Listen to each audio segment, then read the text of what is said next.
S ವೀಕ್ಷಕರೇ, ಈಗೊಂದು breaking news ಬರ್ತಾ ಇದೆ. ಸಮ್ಮಿಶ್ರ ಸರ್ಕಾರದ ಸಂಪುಟ ರಚನೆ ವಿಚಾರಕ್ಕೆ ಸಂಬಂಧಪಟ್ಟಂತೆ ಇದೀಗ ಪಟ್ಟಿ ಬಹುತೇಕ ಫೈನಲ್ ಆಗಿದೆ ಅನ್ನೋದರ ಕುರಿತು ಒಂದು ಇನ್ಫಾರ್ಮೇಶನ್ ಸದ್ಯ ನಮಗೆ ಲಭ್ಯವಾಗ್ತಾ ಇದೆ.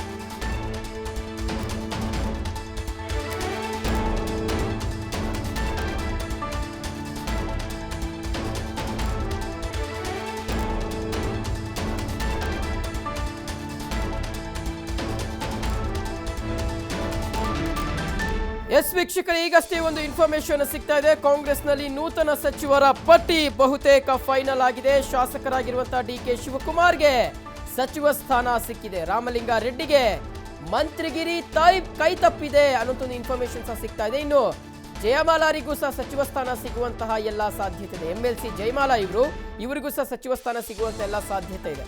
ಮೈತ್ರಿ ಸರ್ಕಾರದಲ್ಲಿ ಜಮೀರ್ ಅಹಮದ್ ಖಾನ್ಗೂ ಚಾನ್ಸ್ ಸಿಕ್ಕಿದೆ. ಸಚಿವರ ಪಟ್ಟಿ ಫೈನಲ್ ಮಾಡಿದ್ದಾರೆ AICC ಅಧ್ಯಕ್ಷ ರಾಹುಲ್ ಗಾಂಧಿ. ಮಧ್ಯಾಹ್ನ 2:12ಕ್ಕೆ ಪ್ರಮಾಣ ವಚನವನ್ನ ಸ್ವೀಕರಿಸಲಿದ್ದಾರೆ ನೂತನ ಸಚಿವರು. ಎಸ್ ವೀಕ್ಷಕರೇ, ಕಳೆದ ಒಂದು ವಾರದಿಂದ ನಡೀತಾ ಇದ್ದಂತಹ ರಾಜಕೀಯ ಹೈಡ್ರಾಮಾಗಳಿಗೆ, ರಾಜಕೀಯ ಚಟುವಟಿಕೆಗಳಿಗೆ ಕೊನೆಗೂ ಇದೀಗ ತೆರೆ ಬಿದ್ದಿದೆ. ಇವತ್ತು ಮಧ್ಯಾಹ್ನ 2:12ಕ್ಕೆ ನೂತನ ಸಚಿವರು ಪ್ರಮಾಣ ವಚನವನ್ನ ಸ್ವೀಕರಿಸಲಿದ್ದಾರೆ. ಕಾಂಗ್ರೆಸ್ನಲ್ಲಿ ನೂತನ ಸಚಿವರ ಪಟ್ಟಿ ಫೈನಲ್ ಆಗಿದೆ. ಡಿಕೆ ಶಿವಕುಮಾರ್ಗೆ ಈ ಬಾರಿ ಸಚಿವ ಸ್ಥಾನ ಕೈ ತಪ್ಪುತ್ತೆ ಅಂತಾನೆ ಹೇಳಲಾಗ್ತಾ ಇತ್ತು. ಆದರೆ ಅಂತೂ ಕೊನೆಗೆ ಇದೀಗ ಸಚಿವ ಸ್ಥಾನವನ್ನ ಗಿಟ್ಟಿಸಿಕೊಳ್ಳುವಲ್ಲಿ ಡಿಕೆ ಶಿವಕುಮಾರ್ ಸಕ್ಸಸ್ ಆಗಿದ್ದಾರೆ. ಇವರ ಜೊತೆಗೆ ರಾಮಲಿಂಗಾರೆಡ್ಡಿಗೆ ಈ ಬಾರಿ ಮಂತ್ರಿಗಿರಿ ಕೈ ತಪ್ಪಿದೆ. ಸಾಕಷ್ಟು ನಿರೀಕ್ಷೆ ಹುಟ್ಟಿಸಿದಂತಹ ವಿಚಾರ ಇದು. ರಾಮಲಿಂಗಾರೆಡ್ಡಿ ಅವರನ್ನ ಸಂಪುಟಕ್ಕೆ ತೆಗೆದುಕೊಳ್ಳಲಾಗುತ್ತಾ ಅಥವಾ ಅವರನ್ನ ಕೈ ಬಿಡಲಾಗುತ್ತಾ ಅನ್ನೋ ಒಂದು ವಿಚಾರಕ್ಕೆ ಸಂಬಂಧಪಟ್ಟಂತೆ ಕೊನೆಗೂ ಇದೀಗ ರಾಮಲಿಂಗಾರೆಡ್ಡಿ ಅವರಿಗೆ ಮಂತ್ರಿಗಿರಿ ಕೈ ತಪ್ಪಿದೆ. ಇನ್ನು MLC ಆಗಿರ್ತಕ್ಕಂಥ ಜಯಮಾಲಾ, ನಟಿಯೂ ಆಗಿರ್ತಕ್ಕಂಥ ಜಯಮಾಲಾರಿಗೆ ಈ ಬಾರಿ ಸಚಿವ ಸ್ಥಾನ ಸಿಗುವಂತಹ ಸಾಧ್ಯತೆ ಇದೆ. ಇನ್ನು ಮೈತ್ರಿ ಸರ್ಕಾರದಲ್ಲಿ ಜಮೀರ್ ಅಹಮದ್ ಖಾನ್ಗೂ ಸಹ ಈ ಬಾರಿ ಚಾನ್ಸ್ ಸಿಗ್ತಾ ಇದೆ.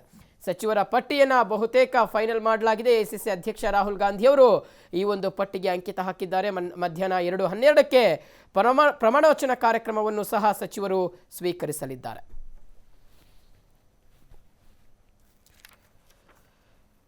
ಎಸ್, ಕಳೆದ ಒಂದು ವಾರದಿಂದ ಈ ಒಂದು ರಾಜಕೀಯ ಹೈಡ್ರಾಮಾ ನಡೀತಾ ಇತ್ತು. ಒಂದು ಕಡೆ ರಾಜ್ಯ ರಾಜಧಾನಿ ಬೆಂಗಳೂರು, ಮತ್ತೊಂದು ಕಡೆ ರಾಷ್ಟ್ರ ರಾಜಧಾನಿ ದೆಹಲಿ.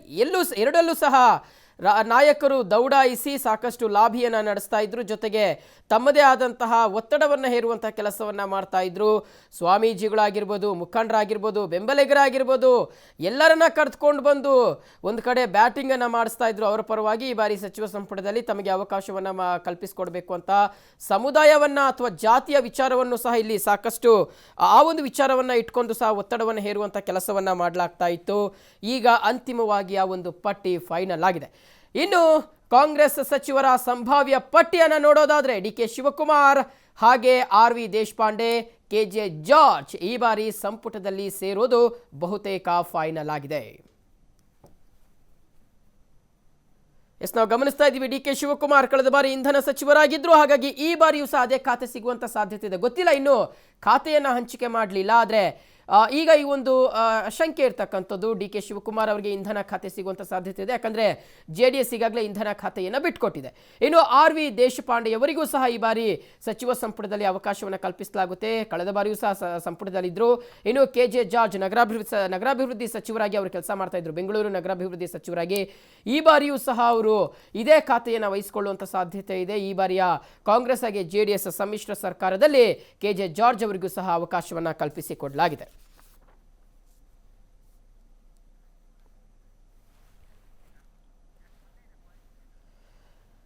ಎಸ್, ಪ್ರಮುಖರು ಇವರು DK ಶಿವಕುಮಾರ್.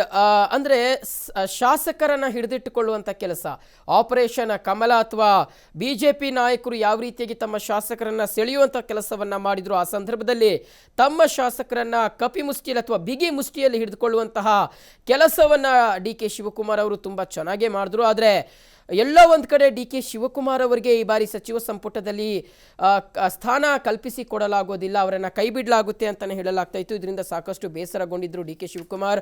ಅವರ ಹೇಳಿಕೆಗಳಿಂದ ವ್ಯಕ್ತವಾಗ್ತಾ ಇತ್ತು. ಆದರೆ ನಿನ್ನೆ ಒಂದು ಸುದ್ದಿ ಹೊರಬಿತ್ತು. ಯಾಕಂದರೆ ಅದರಲ್ಲೂ JDS ವರಿಷ್ಠರಾಗಿರ್ತಕ್ಕಂಥ ದೇವೇಗೌಡರು ಇಂಧನ ಖಾತೆಯನ್ನೇ ಬಿಟ್ಕೊಡ್ಲಿಕ್ಕೆ ತೀರ್ಮಾನವನ್ನು ಕೈಗೊಂಡಿದ್ರು. ಅವರಿಗೂ ಜೊತೆಗೆ ಕುಮಾರಸ್ವಾಮಿ ಅವರಿಗೂ ಮನವರಿಕೆಯಾಗಿತ್ತು, ಒಂದು ವೇಳೆ ಏನಾದರೂ DK ಶಿವಕುಮಾರ್ ಅಸಮಾಧಾನಗೊಂಡ್ರೆ ಯಾವ ರೀತಿಯಾದಂತಹ ಪರಿಣಾಮ ಪರಿಣಾಮವನ್ನ ಸಮ್ಮಿಶ್ರ ಸರ್ಕಾರ ಎದುರಿಸಬೇಕಾಗುತ್ತೆ ಅನ್ನೋದನ್ನ ಅವರು ಮನವರಿಕೆ ಮಾಡಿಕೊಂಡಂಗೆ ಕಾಣಿಸ್ತು. ಹಾಗಾಗಿ ಆ ಒಂದು ಇಂಧನ ಖಾತೆಯನ್ನ ಇದೀಗ ಕಾಂಗ್ರೆಸ್ಗೆ ಬಿಟ್ಕೊಟ್ಟಿದೆ. ಬಹುಶಃ ಇಂಧನ ಖಾತೆ ಡಿ ಕೆ ಶಿವಕುಮಾರ್ ಪಾಲಾಗುವಂತಹ ಸಾಧ್ಯತೆ ಇದೆ.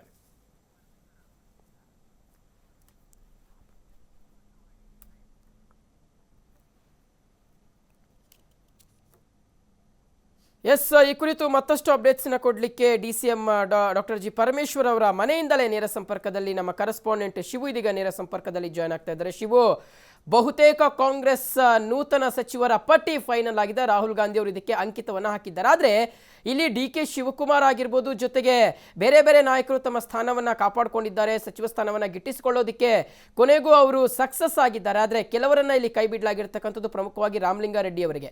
ಅಂದರೆ ಯಾವ ರೀತಿಯಾಗಿ ಅಳೆದು ತೂಗಿ ಒಂದು ಪಟ್ಟಿಯನ್ನು ಸಿದ್ಧಪಡಿಸಲಾಗಿದೆ ಶಿವು?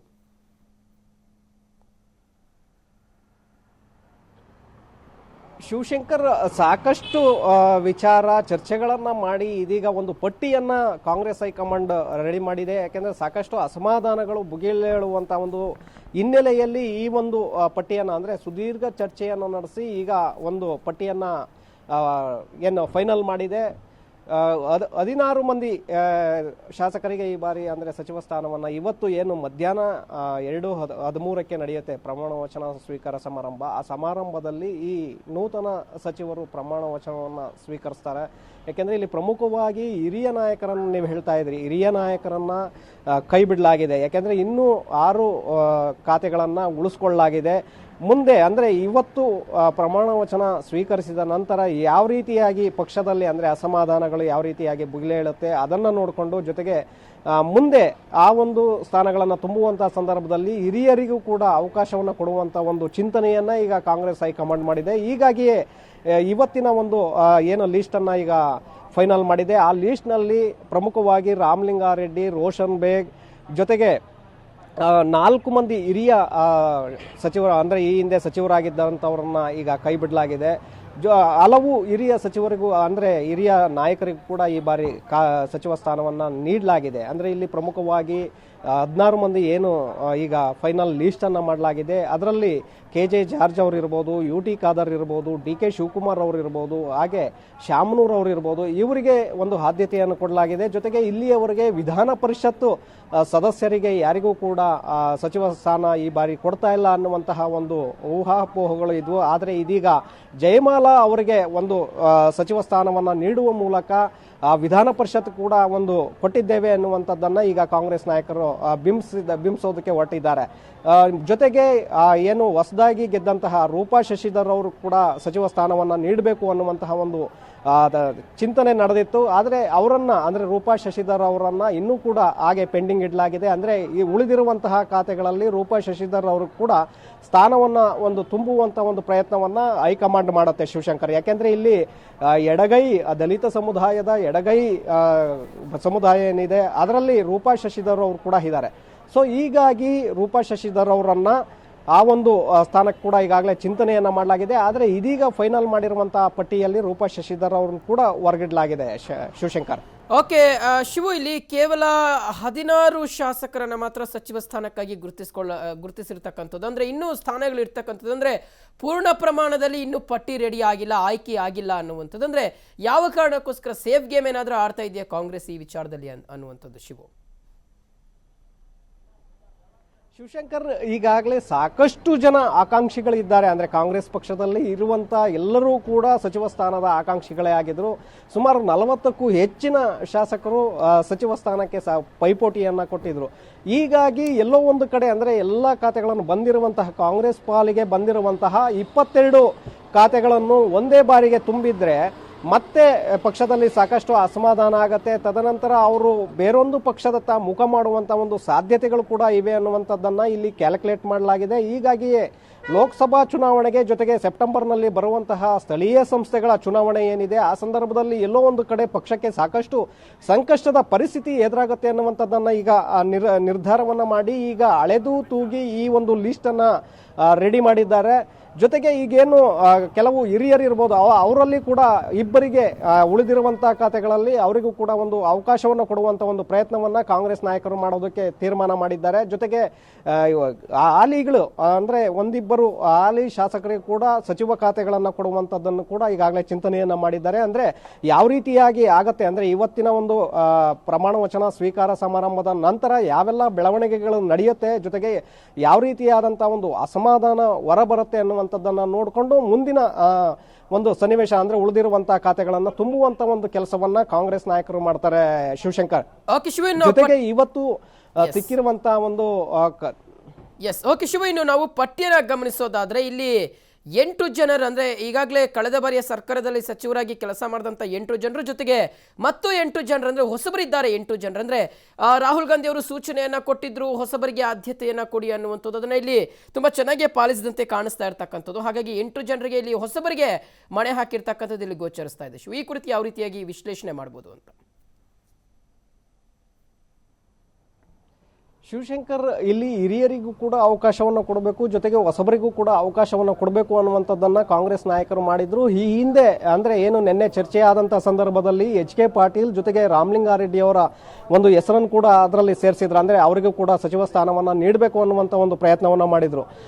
ಆದ್ರೆ ಇದೀಗ ಬಂದಿರುವಂತಹ ಒಂದು ಫೈನಲ್ ಲಿಸ್ಟ್ ಏನಿದೆ ಅದರಲ್ಲಿ ಅವರನ್ನು ಕೂಡ ಹೊರಗಿಡಲಾಗಿದೆ. ಜೊತೆಗೆ ಸಾಕಷ್ಟು ಆಕಾಂಕ್ಷಿಗಳಾಗಿದ್ರು. ಅಂದ್ರೆ MB ಪಾಟೀಲ್ ಅವರು ಕೂಡ ಲಿಂಗಾಯತ ಸಮುದಾಯದ ಪ್ರಬಲ ನಾಯಕರು, ಜೊತೆಗೆ ಸಚಿವ ಸ್ಥಾನಕ್ಕೆ ಸಾಕಷ್ಟು ಒಂದು ಆಕಾಂಕ್ಷೆಗಳನ್ನ ಇಟ್ಕೊಂಡಿದ್ದಂತಹ MB ಪಾಟೀಲ್ ಅವರು ಕೂಡ ಈಗ ಹೊರಗಿಡಲಾಗಿದೆ.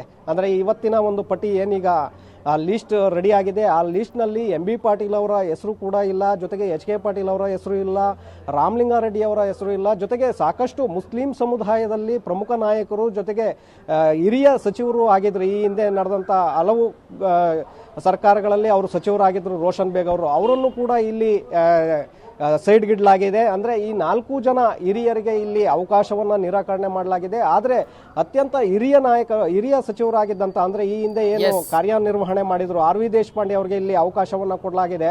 ಜೊತೆಗೆ DK ಶಿವಕುಮಾರ್ ಅವ್ರದ್ದು ಕೂಡ ಸಾಕಷ್ಟು ಅಸಮಾಧಾನ ಕೇಳಿ ಬಂದಿತ್ತು. ಶಿವಶಂಕರ್, ಅವರಿಗೆ ಈಗ ಜಲಸಂಪನ್ಮೂಲ ಜೊತೆಗೆ ಮೆಡಿಕಲ್ ಎಜುಕೇಶನ್ ಅಂದ್ರೆ ವೈದ್ಯಕೀಯ ಶಿಕ್ಷಣ ಖಾತೆಗಳನ್ನ ಕೊಡುವಂತ ಒಂದು ತೀರ್ಮಾನವನ್ನ ಕಾಂಗ್ರೆಸ್ ನಾಯಕರು ಮಾಡಿದ್ದಾರೆ ಅನ್ನುವಂಥದ್ದು ಕೂಡ ಈಗಾಗಲೇ ಮಾಹಿತಿ ಬಂದಿದೆ. ಸೊ 2 ಖಾತೆಗಳನ್ನ DK ಶಿವಕುಮಾರ್ ಅವರಿಗೆ ಕೊಡುವುದಕ್ಕೆ ಈಗ ಕಾಂಗ್ರೆಸ್ ನಾಯಕರು ಒಪ್ಕೊಂಡಿದ್ದಾರೆ. ಯಾಕೆಂದ್ರೆ KPCC ಅಧ್ಯಕ್ಷ ಸ್ಥಾನದ ಮೇಲೆ ಕೂಡ DK ಶಿವಕುಮಾರ್ ಅವರು ಕಣ್ಣಿಟ್ಟಿದ್ರು. ಆದ್ರೆ ಇದೀಗ ಅವರಿಗೆ 2 ಖಾತೆಗಳನ್ನ ಕೊಡುವ ಮೂಲಕ ಅವರ ಒಂದು ಅಸಮಾಧಾನವನ್ನ ಪರಿಹರಿಸುವಂತ ಒಂದು ಪ್ರಯತ್ನವನ್ನ ಕಾಂಗ್ರೆಸ್ ನಾಯಕರು ಮಾಡಿದ್ದಾರೆ ಅಂತಾನೆ ಹೇಳಬೇಕಾಗತ್ತೆ. ಜೊತೆಗೆ KPCC ಅಧ್ಯಕ್ಷ ಸ್ಥಾನದ ವಿಚಾರವಾಗಿ ಇಲ್ಲಿಯವರು ಕೂಡ ಯಾವುದೇ ರೀತಿಯಾದಂತಹ ಒಂದು ಚರ್ಚೆ ಆಗಿಲ್ಲ ಅನ್ನುವಂತ ಒಂದು ಮಾಹಿತಿ ಇದೆ. ಆದ್ರೆ ಆ ಒಂದು ಅಧ್ಯಕ್ಷ ಸ್ಥಾನಕ್ಕೆ ದಿನೇಶ್ ಗುಂಡೂರಾವ್ ಅವರನ್ನ ಆಯ್ಕೆ ಮಾಡಬೇಕು ಅನ್ನುವಂಥದ್ದು ಕೂಡ ಈಗಾಗಲೇ ಚಿಂತನೆ ನಡೆದಿದೆ ಅನ್ನುವಂಥ ಒಂದು ಮಾಹಿತಿ ಕೂಡ ಲಭ್ಯವಾಗಿದೆ. ಶಿವಶಂಕರ್.